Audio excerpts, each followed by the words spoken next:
Ahojte, decká. Máte už dosť toho, ako vás rodičia nepočúvajú, nezhovárajú sa s vami, nezaujímajú sa o to, čo vás trápi. Sami sa hráte, sami si robíte úlohy a ani porozprávať poriadne sa nemáte s kým. Nelezie vám to už trošku na nervy? Skrátka, chceli by ste, aby sa vám rodičia venovali trošku viac? Tak viete čo? Svoje starosti už môžete hodiť za hlavu. Pozrite sa, čo sme si pre vás pripravili. No nie sú rozkošní? Toto sú správni rodičia.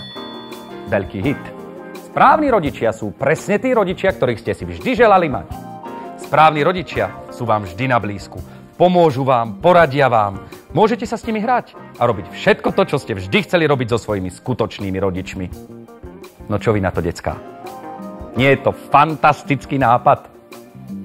Máme pre vás pripravených aj zo pár ukážok. Pozrime sa na malého Maťka, ako sa hrá so svojím správnym ockom. A tu máme malú Majku, ako počúva svoju prvú rozprávku na dobrú noc.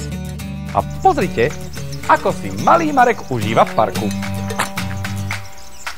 A to nie je všetko. Vaši správni rodičia vám aj čosi povedia. Mám ťa rada. Výborne. Si to najlepšie dieťa na svete. No nie je to rozkošné? Teraz už nemusíte žiadať o pozornosť svojich vlastných rodičov.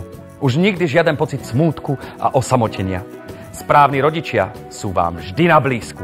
Zavolajte ihneď a objednajte si svojich správnych rodičov. Ak zavoláte v priebehu nasledujúcich 5 minút, dostanete k svojim správnym rodičom aj svojich správnych starých rodičov úplne zdarma.